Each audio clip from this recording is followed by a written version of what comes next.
Another wonderful win for Alex. Kagulat World. Sumabog ang center court sa Dubai Duty Free Tennis Championships matapos ang nakakagulat na panalo ni Alexandra Ayala kontra kay Jasmine Paolini, 6-1, 7-6. Dare I say, the party can begin. Buong stadium napatayo habang tinapos ng 20 anyos na Pinay ang laban sa straight sets laban sa world number 8 at defending champion. Atmosphere is going to be even louder the next time she plays. But look at these pictures, listen to the noise, what a match! Sulit ang puyat ng mga Pinoy. Mula sa dominant opening set hanggang sa dikitang tiebreak sa second, ibang level ang ipinakita niyang composure at tapang. Sa unang set pa lang, kontrolado na ni Alex ang tempo, malalakas na serbisyo, consistent na first serve conversions, at kumpiyansang shot selection.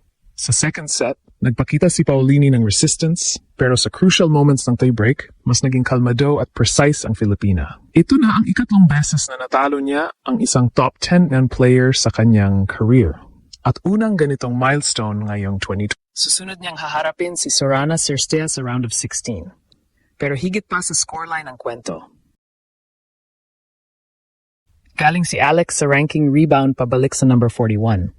At dala niya ang determinasyon matapos ang maagang exit sa Doha. Samantala, si Paolini ay may pinagdadaanang inconsistency sa mga nakaraang torneo. Gayunpaman, hindi ito simpleng bad day ng Italian. Pinaghirapan at inangkin ni Alex ang bawat punto gamit ang agresibong laro at mental toughness. Sa social media, halos hindi magkasya ang emosyon. May disbelief, may luha ng tuwa at napakaraming mensahe ng pagmamalaki. Marami ang nagsabing ito ang patunay ng maturity niya sa pressure situations. May ilan ding nagsuri na kahit may dip sa form ang kalaban, mas malinaw na umangat ang sariling laro ni Alex at iyon ang tunay na dahilan ng tagumpay. Sa international scene, trending agad ang highlights. Pinag-usapan ang energy ng crowd na tila ginawang home turf ang Dubai dahil sa lakas ng Filipino support. Ang panalong ito ay hindi lang upset. Isa itong statement na kayang gulatin ng bagong henerasyon ang established elite. Mula sa heartbreaks ng 2025 hanggang sa breakthrough na ito sa 2026, mas tumitindi ang paniniwala ng bayan. Ngayon ang tanong, madadala ba niya ang momentum sa susunod na round? Isang bagay ang sigurado, mas lalo pang umiinit ang kwento ni Alex Ayala sa world stage. Isang gabi na hindi malilimutan ng Philippine tennis.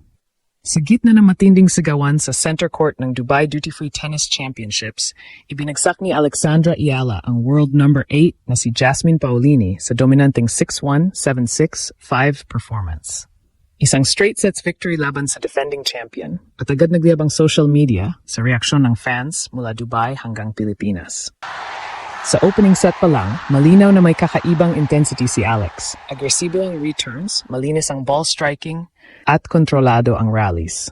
Hindi nabigyan ng pagkakataon si Paolini na ma-establish ang rhythm niya.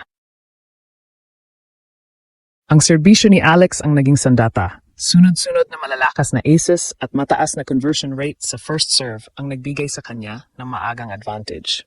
Sa loob lamang ng ilang minuto, hawak na niya ang momentum at napuwersa ang Italian star na maghabol. Ngunit hindi basta-basta sumusuko ang isang top 10 player. Sa second set, nag-adjust si Paolini at naging mas dikit ang palitan. Mas humaba ang rallies, mas naging tactical ang exchanges. Ramdam ang pressure sa bawat game habang palapit sa tiebreak. Dito nasubok ang composure ng 20 anyos na Filipina.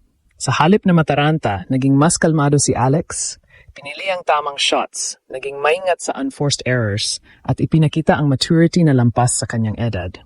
Sa crucial points ng tiebreak, siya ang mas matatag. Ang panalong ito ang ikatlong beses na natalo ni Alex ang isang top 10 opponent sa kanyang career at unang ganitong milestone ngayong 2026. Para sa marami, ito ang pinakamalaking statement win niya sa WTA 1000 stage. Hindi lang ito simpleng upset. Isa itong patunay ng kanyang pag-evolve bilang full-fledged tour competitor. Sa social platforms, sunod-sunod ang emosyonal na reaksyon. May mga fans na hindi makapaniwala sa nangyari. Marami ang nagsabing sulit ang pagpupuyat at ang iba na may nagbahagi ng proud messages tungkol sa kung paano nila nasaksihan ang kasaysayan. May analysis din mula sa tennis observers na nagsabing hindi ito tsamba. Ang improved serve mechanics, mas confident court positioning at mas strategic shot selection ang tunay na nagdala sa kanya sa panalo. International din ang impact. Trending ang highlights.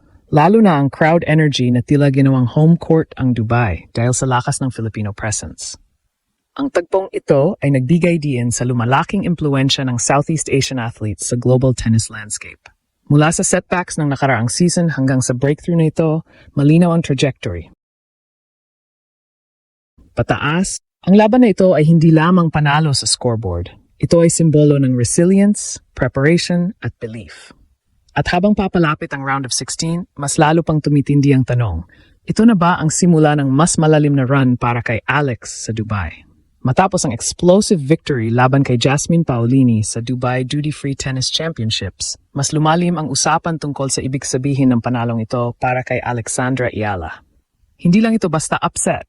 Ito ay redemption moment matapos ang ilang buwan ng inconsistency at ranking fluctuations. Mula sa maagang exit sa Doha hanggang sa pag-rebound sa number 41, malinaw na ginamit niya ang bawat setback bilang gasolina. Sa live reactions online, halos hindi mapigilan ang emosyon. May mga fans na nagsabing nanginginig sila habang pinapanood ang tiebreak. May iba namang nagbahagi ng relief at pure joy ng tuluyang masil ang match point.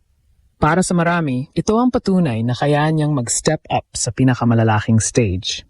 Hindi na lamang siya promising youngster, isa na siyang legitimate threat sa elite circle. May ilang observers na nagsuri na maaring may epekto ang recent struggles ni Paolini sa resulta. Ngunit mas malakas ang consensus na ang sariling laro ni Alex ang tunay na nagdikta ng laban. Mas disciplined ang shot selection niya, mas stable ang serve patterns, at kapansin-pansin ang improved movement sa baseline exchanges. Ang dating pressure moments na minsang nagiging weakness ay ngayon naging strength. Ang panalong ito ay nagbukas ng pinto patungo sa round of 16 kung saan haharapin niya si Sorana Cirstea. Panibagong test ito, ibang playing style, ibang dynamic. Ngunit dala ni Alex ang momentum at kumpiyansa na bihira sa isang 20 anyos. Ang tanong ngayon ay kung paano niya may pagpapatuloy ang mataas na level ng performance sa mas mahabang matches laban sa experienced competitors. Sa global tennis scene, naging instant headline ang resulta. Pinag-usapan ng crowd factor kung paano tilaging Little Manila ang arena dahil sa lakas ng suporta ng Filipino diaspora. Ang ganitong energy ay hindi lamang visual. May psychological impact ito sa momentum ng match. Sa mas malaking larawan, ang tagumpay na ito ay nagbigay diin sa pag-usbong ng bagong henerasyon ng Asian players na kayang umalog sa established hierarchy. Para sa Pilipinas, ang panalong ito ay simbolo ng pag-asa at patuloy na pag-angat. Mula sa heartbreaks ng nakaraang taon hanggang sa triumphant breakthrough na ito, mas tumitibay ang paniniwala ng bayan.